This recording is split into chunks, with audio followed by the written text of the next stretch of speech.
And I am happy to announce our next speaker. And I'm sorry, Kelly, I didn't ask you if it's Del Real or Del Rail, but Kelly is going to talk about, this is a follow-up on our conversation yesterday about a real-life miracle. And this is one that could potentially be even more applicable to our kids because Kelly's son, Connor, went through the ASO program with NLorem, and I heard her speak last October, and just an amazing story to tell. So thank you. Thank you.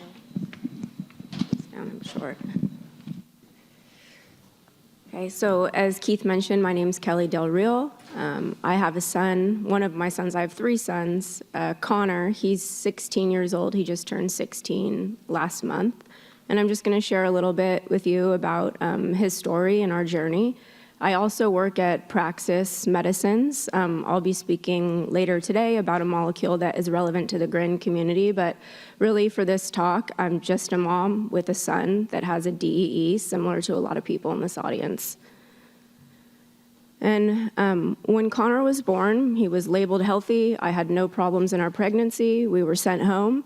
And within weeks, he was acting very different to my other son that was healthy. He was rarely sleeping. He cried often. He had trouble feeding. He really wasn't doing anything like fixating on objects or tracking. He wasn't doing anything that a baby his age should be doing over the next couple months. And, I had never seen a seizure before. When he was 8 months old, he had his very first seizure, and there was not a doubt in my mind that is what I just watched him do. And, I took him to the ER immediately. They put an EEG on him, and he was diagnosed with infantile spasms, which is a catastrophic form of epilepsy. And he had other seizure types as well, tonic seizures, tonic-clonic seizures. And that started us trialing so many different anti-epileptic drugs to try to get control of a seizure activity, and really nothing worked. We honestly went through a dozen medications in his early years, and he was having, dozens of seizures a day. We went through a period where 50 seizures a day, all night was his norm. The picture on the right was one of the times he was put in a medically induced coma to give his brain a rest from nonstop seizure activity.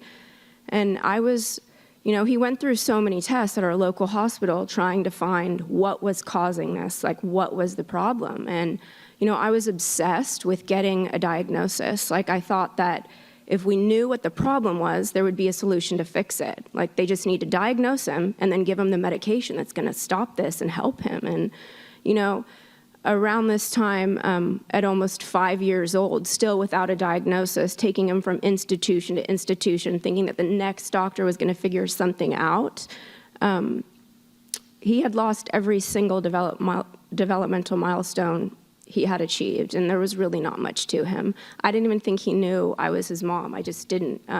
There was just nothing really left in him.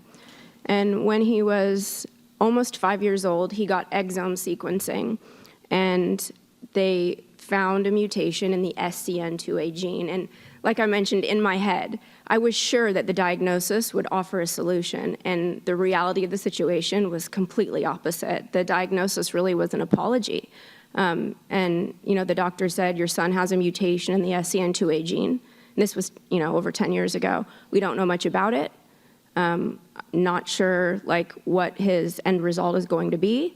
We don't have anything to offer you. I'm sorry. And that was it. And it was completely opposite of how I thought it would go. And there was no medication change. There was just nothing. It was great to finally have an answer of what was causing this, but there was no solution. And a few months later, we ended up seeing another neurologist. And, he said that in 100 years from now, we'll have learned to silence the mutated gene, but not in your son's lifetime. And when he said that, it was a light bulb went off in me, and I thought, well, if in 100 years from now something can change, there has to be something we can do today. So I just started researching anyone in the space that was working on sodium channels or scientists, and I started finding other parents that had children with SCN2A mutations. And there was another parent, his name's Alex, he's in that picture. And then a pretty well-known scientist, his name is Steve Petru. He's was from Australia. And we decided that we would start a biotech company that would just be devoted to discovering treatments for SCN2A mutations. And, before my son Connor, I was a high school English teacher. Like, this is not the field that I worked in. And I had so much to learn. And we ended up, we went to friends and family and friends of friends to try to raise money and seed funding, just like, advocacy and foundations do, to start research projects. And we were really focused, though. We only wanted to spend money on projects that would lead to some sort of treatment, because I know there's other genes or diseases that you can study for 10 years and still not amount to having some sort of treatment for the disease. So we were just wanting to be laser focused. And around this time, the scientific hypothesis in SCN2A was that if you had seizure onset in the first year of life, you were gain of function. And so I thought, and some of the studies that were coming out, that my son was a gain of function. And so Steve had the idea that let's treat this with an ASO, or an antisense oligonucleotide, knock down SCN2A, and that should resolve a lot of the symptoms. And that's really what we were focused on. And we made mouse models and cell lines, and there was one mouse model that we made of SCN2A that had a phenotype. And these mice had very severe seizures, and they would die by 30 days old of seizures. And if you tried to handle them or anything you did with the mice, it would cause seizures, and they would die early. And so he was having trouble trying to keep them alive long enough to study this mouse model. And these mice were treated with all the available anti-epileptics, sodium channel blockers. Nothing was really decreasing the seizures. And we ended up having Ionis Pharmaceuticals do the early discovery work to make an ASO for this mouse model. And Steve lived in Australia, so he's about a day and a half ahead of us. And he ended up treating these mice with this ASO. And every morning, the first thing I did when I woke up, I live in San Diego, so I'm on the West Coast, I would check my emails. And at 31 days, these mice were still alive. And at 32 days, and 33 days, and 34 days, and the mice treated with the highest dose were still alive 80 days later. And it was the most exciting thing. And we had proof of concept in an animal model. And so we wanted to move forward with seeing if this is something we could take into patients. And we formed a collaboration with Praxis Medicines and Ionis Pharmaceuticals, and put together a deal to start doing the barrage of tests that the FDA needed to be able to take this into patients. And, I had been working, I'm telling the story quickly, right? But it took years to get to this spot. And right around this time, I got a call from Steve, and, it's perfect, all of the talk about gain of function, loss of function, mixed function. I got a call from Steve saying they had just finished a very critical experiment on my son's mutation, and that he was not a gain of function, that he was a mixed function, and he would not be a candidate for this molecule. And I think in all of the years I've had my son Connor, that was the most devastated I ever felt, because just putting all of my energy into this, for my son, also for kids like him, but realizing this was not going to help him. Now what? Now what do I do? And I obviously kept up the work, and I just thought if I stayed in this space, science was advancing rapidly, there was going to be something for him. And I was at a conference in San Diego, and I had met the CEO, Stan Crook of Ionis, a few times. So I heard him speak at the conference, and I went up to him at the break, and I asked, how he was doing, what was going on with him. Oops, sorry. And he had mentioned that he was going to be stepping down from Ionis, and that he had the idea to start a foundation that was going to be devoted to N of 1 patients that needed specific treatments, that broader treatments for that specific patient population would not help. And I really didn't talk to him about Connor at that point, but the next day I emailed him. I went to his office. I started talking to him about when are you going to do this? Can we do this now? Here's the science on Connor's mutation. Like, will this help him? And I really annoyed him, like, to no end. And a foundation called N-Lorem started a lot quicker because I just wouldn't let up. And Connor was a candidate for an allele-specific knockdown. So it's just knocking down a part of the gene that his mutation is on. And, at this time, and this is some of the natural history data from a natural history study we ran.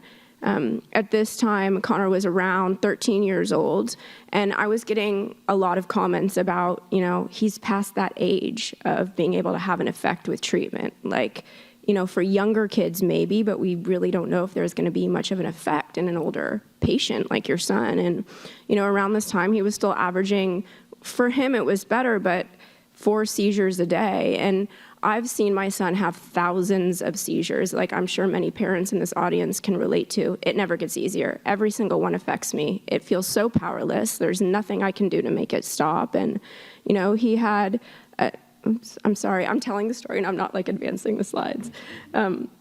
So, when we got to a point when we were ready to set up a clinical trial for Connor, we were looking at what symptoms would we like to see improvement in, what symptoms are we going to measure. And obviously, we're just talking about tonic seizures. That was his most severe seizure type. He had about 4 a day. He has a movement disorder called choreoathetosis, which is very severe in him. His muscles are always having involuntary contractions, and it really affects his motor function and anything that he's able to do independently. He had a ton of agitation and irritability and just hyperactivity. Like, he couldn't just sit on the couch with anyone for 10 minutes and like look at a show. And, when we tried to go in public, really anywhere with him, he'd scream and cry and really not knowing. He just was not calm in his body. And the gastrointestinal issues that my son has faced really since birth have been so severe. Constipation, feeding difficulties, just uncomfortable constantly. He has a lot of autistic traits. He has sensory dysregulation. He has very profound developmental delay. Non-ambulatory, he's in a wheelchair. He's never walked a day in his life. And nonverbal, he has never said a word or spoken. He can communicate with some assistance on a letterboard, and sleep. So he has rarely slept, which means we have rarely slept in our households. So the physician that was running his trial and designing his trial picked a scale for every single one of these symptoms. And, what I was hoping for as his mom is I would be so happy with just a reduction in seizures, a reduction in his movement disorder, and for him to be calm. Like, if we could just achieve those few things, I would be the happiest person in the world. And what ended up happening was very, very unexpected. So the way N-Lorem designed his program was that he was going to get a dose of this ASO every 3 months. And we were going to start at a very, very low dose, because this is the first human this molecule has ever been in. And we were going to slowly titrate up. And he got the first dose of his ASO, which was like a very, very low dose. And a couple weeks later, immediately, his seizures not only reduced, but they stopped. He stopped having seizures. And after his second dose, about 2 weeks after his second dose, he started walking for the first time in his entire life. And no one was,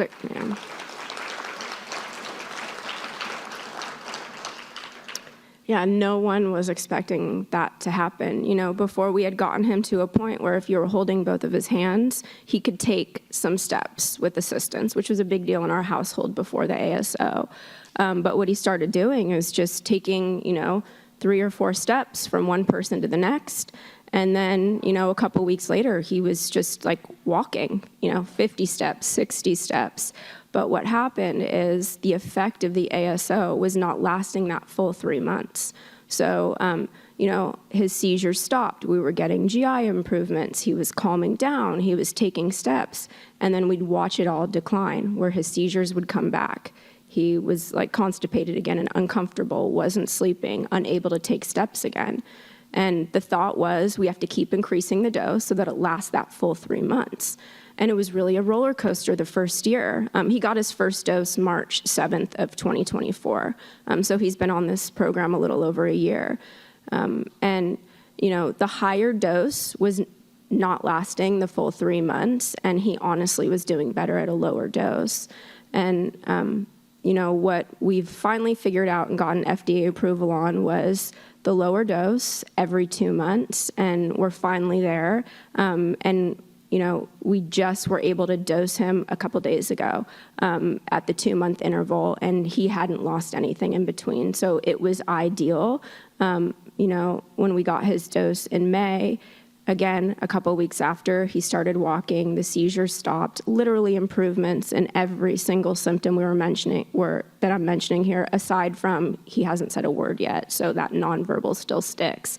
But there's been improvements across the board, and I have a video that I wanted to play. So, like I mentioned, you know, he started walking, and what he's doing now, which is the first video I have to show, is before we would just have to, you know, pick him up, let go of his hand, and he'd start walking. But now he can be sitting on a couch or a seat, and he'll stand up on his own and start walking. And of course, it's uncoordinated, right? His movement disorder is much decreased, but he still has that. But I'm not sure how to get the video to play. Oh, perfect. Can you do the one on the left first? So this video was from a couple months ago when he learned to get himself off the couch. Oh, the other one. Sorry. Can you get up and walk to Cameron yourself?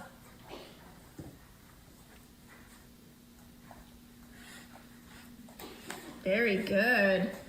Okay, one more time. Oh, wait, let him go. Let him go where he wants to go.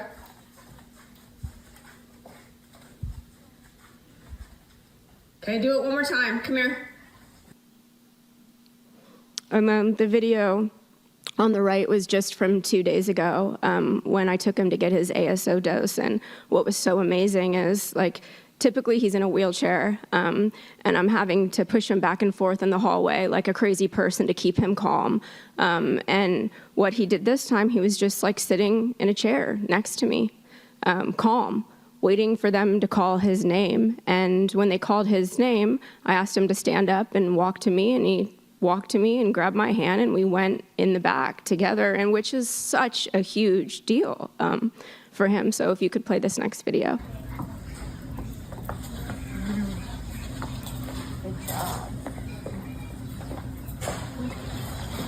And I didn't have to bring his wheelchair that day. I mean, this is how he's getting around right now, which is the most incredible thing. And it blew everyone away. Like I said, no one was expecting this. Like, you know, the people at NLorem were blown away. Steve, our scientist that has done a lot of work on his mutation, was blown away. His neurologist was blown away. And, you know, being told for so many years that your son is of the age, we're not even sure really if this will help much, but we're willing to try. And then to see that, you know, a 15-year-old boy absolutely can have an effect with the right treatment. And, you know, by no means is this a cure, right? He still has profound delays, but these improvements completely transform his quality of life and our family's quality of life. And it's been very happy in our household lately. Like, we can do so much more as a family and taking him places. And I mean, I have not seen my son have a seizure in 2 months. Like, just that is absolutely incredible. So, yeah. Oops. And then, you know, I know how devastating it is to have a child with a DEE. Like, none of us are prepared for this, right? It's the most devastating thing I've ever experienced, but right now, like in this time frame, it is the most exciting time with how far epilepsy genetics have come. And, you know, when I started in this space, when my son had his first seizure almost 16 years ago now, all of the genetic tests that were given to him, it was like a handful of genes, like SCN1A, you know, those genes that there was a lot more known. And now, like, the epilepsy genetic panel has hundreds of genes on that known to cause pediatric epilepsy. And so many companies are working on, you know, single gene treatments, and better small molecules for broader epilepsies are coming out. And, like, before, I never really liked the word cure, like as a parent, and after working in industry for a little bit, it almost sounded just like a pipe dream. But like, I genuinely feel like that is where the industry is headed. And it's just, I don't know, it's such an exciting time, and I feel so fortunate that I get to work at a biotech company, and I get to be working on treatments for so many different genetic epilepsies, and being able to interact with families that are trialing different molecules and seeing like the changes. It's the most exciting thing I've ever been a part of. I know the pain that our families face, and to see children and families being impacted for the positive, there's nothing like it. So, yeah, that's what I have, and I don't know if I should take questions. Yeah, that was great. Yes.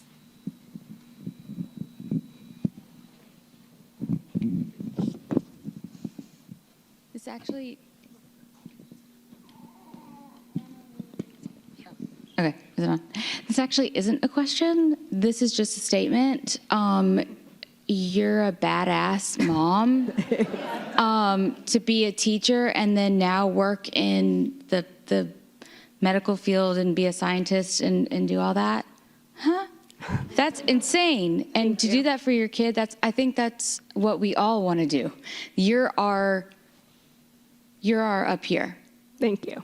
Seriously. That's just...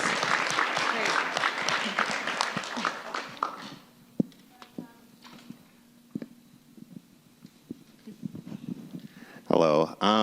Awesome story. So a question: when you were working with in Lorem, how did you go about finding a clinician that would administer the treatments? Because you have in Lorem on the side of helping develop the treatment, but then you're also trying to partner with somebody you're going to every 2 months, right? Yes. So honestly, my situation was a little bit different, because when I was working with N. Lorem and they were getting set up, the clinic, well, I guess that's not true. I really had to do a lot of persuasive talk to get the first clinician that I was talking to, a neurologist, to get him on board with this idea. He's now the chief medical officer at N. Lorem, right? He was very unsure before, and then he ended up falling in love with the technology. And so N. Lorem helped me find another neurologist that would step in and take his place. He could no longer be the PI because he was stepping into the role of the CMO.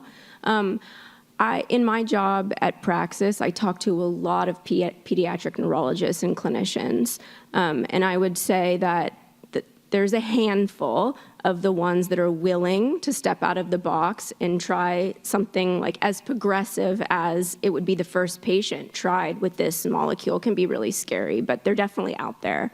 Yeah, I don't know if that answered your question. Okay. You have to search. Yes, you have to search.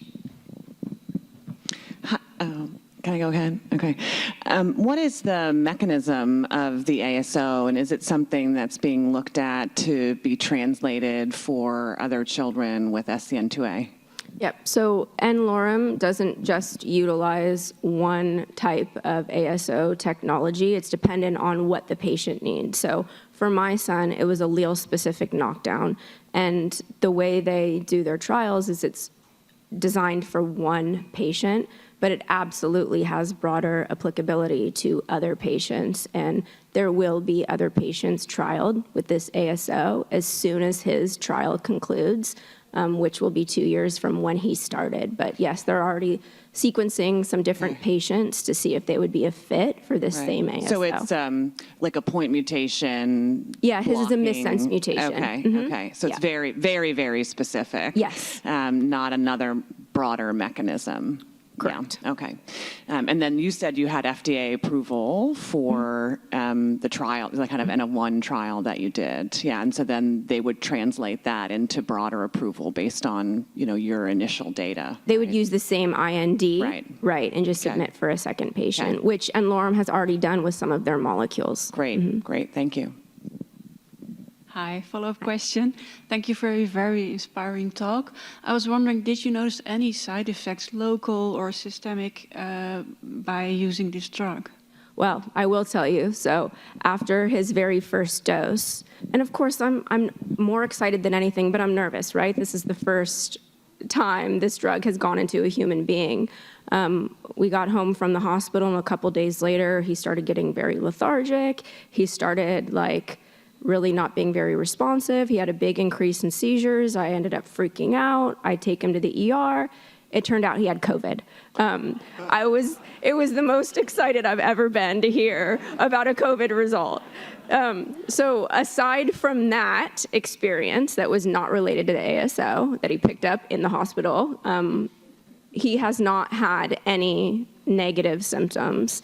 I will say that as the ASO was wearing off, all the symptoms before came back that he had. But no, I have not noticed anything negative. And he has to get sedation and be put out every single time he gets the intrathecal dose. But we haven't seen anything negative. But what made you decide to switch from the higher dose to the lower dose? The higher dose was not as efficacious for him. The lower dose ended up being better. Why they wanted to keep raising the dose is ideally you want to dose less frequently. And ideally, if the effect lasted 3 months, he was only getting 4 doses a year, that would be best. But that was not the case. There's a lot of learning to do with N-Lorem when it's one single patient and it's the first time that new molecule is going into a human. Hi. Sorry. My name is Angela. I have a question on how long it took the process with N-Lorem. We actually have a son, GRIA-1, and he is in the N-Lorem program. To be honest with you, we don't have a lot of information besides the geneticist helped us apply, and it's been in process for maybe 2 years, 2.5 years. Yeah. So we don't know any information. We've learned so much here. I'm so grateful that I'm here. We didn't even know what an ASO was. So we just wanted to know how long was the process and how long did it take from start to finish and the FDA approvals and Yeah. all that. Thank you. For me, it was a very long process, right? Because N-Lorem was setting up their structure. And my son's specific mutation is very complicated. So the science was tough and the science was challenging. And then when they think they have a few molecules that might work, then they ended up taking it into tox studies. And sometimes they have to go back to the drawing board because none of the molecules are able to advance. So it's really dependent on the patient and the science and their specific mutation. I know they've had an overwhelming number of families apply to be a part of N-Lorem. I think the last count I heard was almost 400 patients that want to do an N of 1 with N-Lorem. So yeah, a couple of years sounds like realistic. Maybe I could just add. So when we've met with N-Lorem, they're not allowed to tell us which patients they're talking to, but they have told us that there's a GRIA-1 family and that the science is very close. Their issue is that they need funding for all of the different, they've got more in their pipeline than they have funding to roll out. And so it's really an issue of raising more money and then working with families to find hospitals and physicians where it can be administered. So you made a really good point. So it's one thing to get the molecule to a point where the FDA approves it. And then the funding issue comes up, right? So N-Lorem is willing to provide the medication to the patient for life, but it's very expensive to conduct a clinical trial at an academic institution, and who's going to pay for that? Yeah. So we had FDA approval and IRB approval at the institution, but we didn't have the funding. And it was a matter of, do I raise more money? What do we do? And we were really just waiting for the funding. And Connor's neurologist put together a grant for $1 million, which is what it would cost to run this clinical trial over 2 years that ended up going through. But that was another step in the process to find the funding to conduct the clinical trial. That was literally my question. about funding because, part of it is finding a clinician that would be willing to do it. But I mean, I know in our healthcare system in the United States, I mean, just getting a blood draw is like hundreds, Right. going like blinking in a hospital is several thousands. So, yeah. So your neurologist applied for $1 million grant, or like, can you just like speak to that a little bit more? That was going to be my question. That's what ended up going through. I mean, there were multiple attempts at grants from different organizations. I was ready to start fundraising myself. I know some families in Lorem are doing fundraising to pay for the clinical trial portion. But yes, there's a specific organization that funds certain activities like this. I'm from California, in the state of California, and that's how this went through. I think we probably need to go to break, but thank you so much, Kelly. That was really, really incredible. Sure, thanks.